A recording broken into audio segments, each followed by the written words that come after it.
오늘 본문은 좀 아주 특별한 상황에 대한 하나님의 율법이고 또 재판의 한 절차이기도 합니다. 부부 사이에 어떠한 것도 끼어들지 말아야 되는데 남편이 의심이 생기기 시작한 것입니다. 그리고 증거도 없고 증인도 없고 아무도 모르는데 이 여인에 대한 자기 아내에 대한 탈선이 의심이 나면 그 부부가 어떻게 온전히 살 수 있을까요? 그는 지옥을 사는 것과 똑같을 겁니다. 근데 오늘 이 의심의 소재, 기억의 소재라고 정할 수 있는 오늘 이 본문 모든 과정을 통하여서 하나님이 정말 우리에게 원하시는 것이 무엇인가를 아는 것이 중요할 것 같습니다. 우리는 연약하기 때문에 죄 가운데 우리가 참 연약합니다. 그러나 하나님은 죄를 원치 않으시고 우리가 죄를 미워하기를 원하시는 겁니다. 오늘 이 의심의 소재 가운데 이 부부가 서로 신실해야 함에도 불구하고 신실하지 못한 일들이 발생했거나 아니면 발생했다고 의심이 들어지는 그 상황을 어떻게 다루어야 하는가를 말씀하고 있기 때문에 오늘 이 의심의 소재에 대한 본문은 누구를 위한 것이냐 하면 공동체를 위한 것입니다. 그리고 그 여인을 위한 것이기도 하고 남편을 위한 것이기도 합니다. 이 모든 것들을 통하여서 오늘 우리가 다시 한번 우리 마음 안에 일어나는 의심들에 대하여 의심하지 않고 어떻게 살아갈 수 있을까? 여러분, 의심하지 않고 살아가는 것은 덮어놓고 믿는 것을 의미하는 것이 아니라 믿을 만하게 살라는 겁니다. 믿을 만하게 살아야 됩니다. 오늘 하나님과 우리 사이에 또 너무 신뢰해서 한 몸과 같은 부부 사이에 원수가 끼어들고 죄가 끼어들어서 그리고 그 공동체가 위험에 처하는 일들에 대한 하나님의 율법을 통하여서 오늘 우리가 다시 한번 하나님 우리에게 거룩한 백성으로 살기를 원하시고 이 의심의 소재를 통하여서 하나님이 무엇을 맡고 있는지를 발견할 수 있으면 좋겠습니다. 남녀의 사이에 일어난 일들을 드러내는 것이 참 은밀한 일이고 어렵지만 우리가 반드시 알아야 될 것은 하나님은 다 알고 계시다는 사실입니다. 근데 사람은 속일 수 있지만 하나님은 속일 수 없을 것입니다. 하나님과 우리의 사이가 원래 친밀함 가운데 있었는데 뱀이 그 에덴 동산에 찾아와서 의심의 씨를 하나 뿌립니다. 이 금지한 과일을 먹으면 정말 죽는다고 했냐고 질문을 하는 거죠. 그건 명령이기 때문에 그냥 믿어야 되고 그것이 진실이고 하나님 우리를 위해서 주신 명령입니다. 그 과일 먹으면 정령 죽으리라 이렇게 말씀하셨습니다. 그런데 죽을까 하노라로 바뀌는 거죠. 그거는 하나님의 말씀에 대한 의심이 들어온 것입니다. 우리 하나님을 믿을 때 온전히 믿는 것이 축복입니다. 근데 하나님의 말씀이 의심이 되어지고 믿어야 할 사람이 믿기 어려워지는 것을 막기 위하여 오늘 이 율례를 준 것을 알아야 합니다. 방법은 그 한 도자기에 물을 담고 저주가 될 만한 그리고 저주받을 만한 내용물을 그 속에 넣습니다. 제단의 바닥에 있는 흙을 넣고 또 제사장이 저주의 글을 써서 그것을 빻아서 내린 물을 거기 담습니다. 그 물을 먹으면 그 여인이 죄가 있으면 넓적다리가 썩고 배가 부풀어 올라서 뭐라고 얘기하냐면 21절입니다. 내 넓적다리가 마르고 내 배가 부어서 내가 내 백성 중에서 저주거리 맹세거리가 되게 하실지라. 이 본문을 보면 이 21절 말씀을 보면 이 의심의 소재를 통하여서 하나님이 두 가지 원하시는 것을 우리가 발견할 수 있는데 하나는 부부 가운데 서로 신의를 지키는 거룩한 가정을 지키는 것을 요구하시는 것이고 또 하나는 이 믿음의 공동체 안에 이러한 일이 일어나지 않게 하시려고 이 율법을 주신 것을 알게 되는 것입니다. 저주거리, 맹세거리가 된다는 것이 무엇일까요? 어떤 이러한 잊지 말아야 할 일들이 한 가정에서 일어난 일들을 보고 다른 가정들도 보고 하나님을 두려워하라는 거예요. 이런 의심이 일어났을 때 의심의 소재 앞으로 나오는, 그래서 그것이 남편이 의심이 사라지게 하는, 여러분 이 역할은 마치 이스라엘 민족 가운데 각 지파마다 도피성을 두게 한 목적과 똑같습니다. 도피성은 살인한 자를 무조건 덮어주고 도와주는 것이 아닙니다. 살인을 당한 사람의 가족이나 그것을 복수하는 사람으로부터 의도하지 않은 살인을 한 사람을 보호하기 위한 것이에요.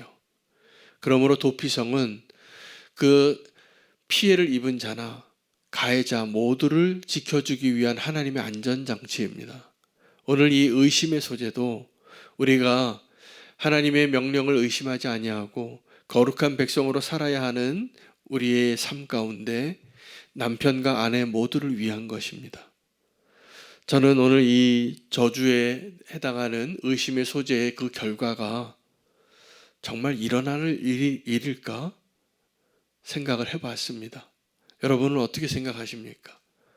하나님께서 이 의심의 소재를 마시고 그 여인의 배가 정말 넓적다리가 썩고 배가 부풀러져서 그렇게 저주받은 모습으로 죽게 되어지는 일은 우리가 자연현상으로 볼 수 없는 일인 것이죠. 하나님께서 정말 저주하신다는 거예요. 이 죄를 이렇게 미워한다는 거예요. 만약에 이러한 일들이 일어나지 않고 그냥 겁주는 것이다 라고 생각한다면 어떻게 될까요? 맘 놓고 탈선하겠죠. 이러한 저주가 정말 임할 것을 믿어야 됩니다. 그리고 이 죄에 대한 결과는 이거보다 더 참혹한 거예요. 우리가 작은 죄라고 여기는 그 죄들을 통하여서 하나님이 말씀하신 것, 이거 먹지 말라라고 한 것을 금하신 이유가 있습니다. 여러분 선악과 한 입 따먹은 그 결과 때문에 하나님과 인간 사이에 죄가 끼어들고 뱀이 끼어들고 사망이 권세를 얻게 된 거예요. 그 죄의 결과를 우리는 그 사망의 권세에서 우리가 벗어날 수가 없어요. 도리가 없습니다. 그 작은 죄가 들어왔기 때문에. 예수님께서 가늠한 여인을 그 돌 맞아 죽을 현장에서 구해내시고도 요구하신 게 이제 나도 너를 정죄하지 아니하노니 가서 다시는 죄를 짓지 말라. 그렇게 말씀하셨습니다. 오늘 또 하나의 하나님의 의도와 하나님의 배려가 있습니다. 의심하는 남편을 위한 겁니다. 남편이 아내에게 혹시 외간 남자와 간통한 일이 있느냐 의심이 들기 시작하는 거예요. 아내는 기억나지 않는다 그러고 그러한 일이 없다라고 말하고 있는 상황이에요. 근데 그 마음에 의심이 들어오면 그 의심이 이 남편의 마음과 삶을 다 무너뜨릴 겁니다. 그 의심이 이 남편으로 하여금 이 아내를 사랑할 수 없는 전제로 함께 있는 그 괴로움 때문에 어떻게 괴롭게 할지 상상이 됩니다. 그러므로 이 의심의 소재는 가장 궁극적으로는 남편을 위한 겁니다. 의심하지 말라는 거죠. 의심은 꼬리에 꼬리를 물고 그 의심이 그의 마음과 삶을 다 파괴하고 무너뜨릴 때까지 그를 괴롭힐 것입니다. 그래서 이 의심의 소재는 도피성과 같은 거예요. 그 의심을 멈추게 하는 거예요. 만약에 내 아내가 정말 탈선하였다면 이러한 저주거리가 나타날 것이고 탈선하지 않았다면 그가 멀쩡할 테니 이제는 믿으라.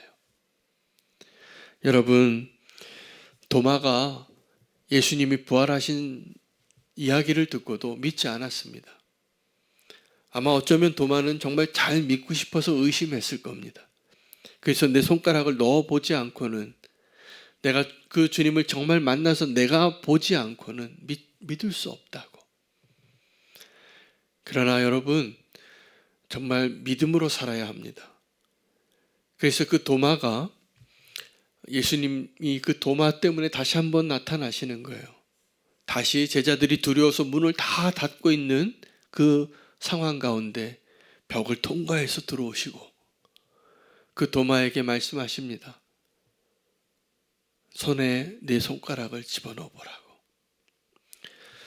그리고 하신 말씀이 너는 이제 본고로 믿느냐. 아마 도마는 그때 분명히 믿는다. 난 이제 믿겠다고 말했겠죠. 그런데 그 도마의 의심을 책망하는 거예요. 그 도마의 의심을 내쫓기 위해서 도마를 다시 만나주신 예수님이 오늘 이 의심의 소재를 허락하신 하나님과 똑같은 의도예요. 믿으라는 것입니다. 여러분, 우리가 다 모든 것이 의심스러우면 우리가 지옥에 사는 거고요. 우리가 하루하루를 살 수 없습니다. 우리가 신뢰 사회 가운데 살아야 합니다. 신용 사회 가운데 살아야 합니다. 우리가 신용을 인정받지 못하면 엄청 불편합니다.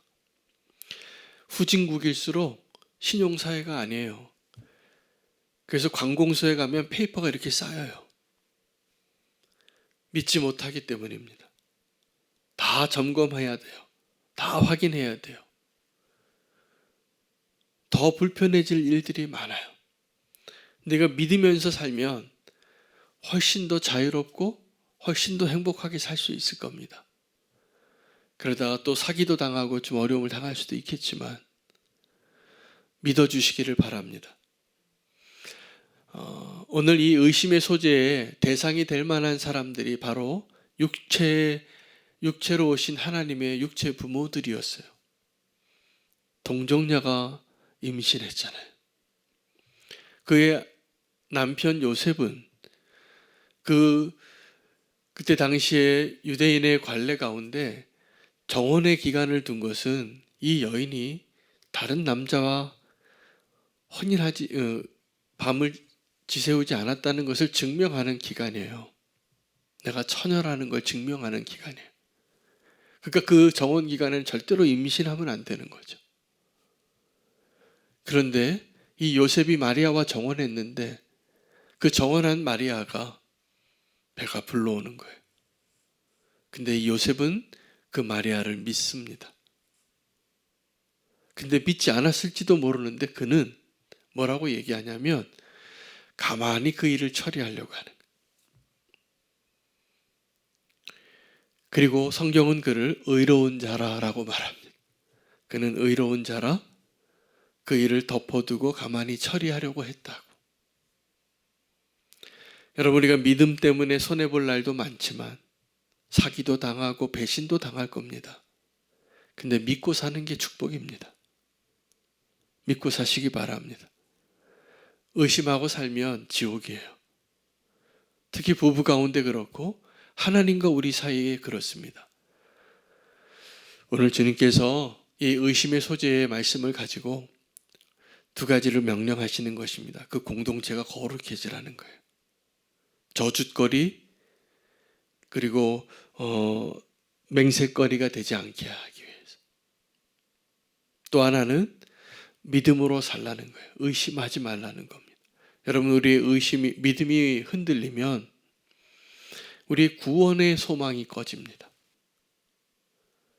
믿으셔야 됩니다. 우리의 믿음이 흔들리면 우리가 염려로 살게 됩니다. 우리의 믿음이 흔들리면 베드로가 파도를 보고 물에 빠진 것처럼 곤경에 처하게 될 것입니다.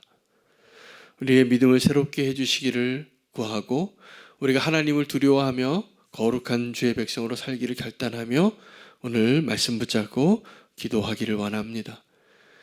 거룩한 백성으로 사시고 의심하지 마시기 바랍니다.